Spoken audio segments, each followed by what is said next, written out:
அது எப்படி இந்த மனுஷனால மட்டும் இப்படி இருக்க முடியுது அப்படிங்கிறது சத்தியமா தெரியல. ஒரு மனுஷனுக்கு அத்தனை பிரச்சனைகள் இருந்தாலும் அது எல்லாத்தையுமே தூக்கி போட்டு மக்களுக்காக மறுபடியும் வந்து நிக்கிறாருன்னா அவர் தான் மக்களுக்கான தலைவர், நம்ம தளபதி.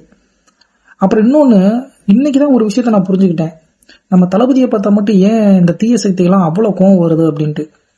இப்ப நம்ம லைஃப்ல எல்லாம் ஏதாச்சும் ஒரு சின்ன பிரச்சனை வந்தா கூட மூஞ்சியை தூக்கி வச்சுட்டு ஒரு மாதிரி சோகமா இருப்போம்.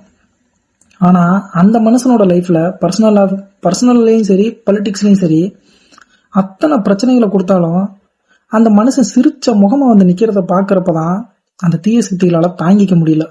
சும்மா சொல்லக்கூடாது, இன்னைக்கு தஞ்சாவூர்ல நம்ம தளபதி தெறிக்க விட்டாப்ல. மக்களுக்கு புரியுற மாதிரி ஒரு தெளிவான ஸ்பீச்.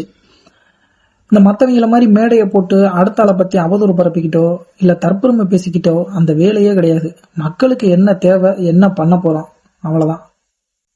ஸோ ஒரு மாற்றம் வேணும் அப்படின்னு நினைக்கிற மக்கள் கண்டிப்பா டிவி கேக்கு விசில் சின்னத்துல ஓட்ட போட்டு நம்ம தளபதியை முதல்வர் ஆக்குங்க.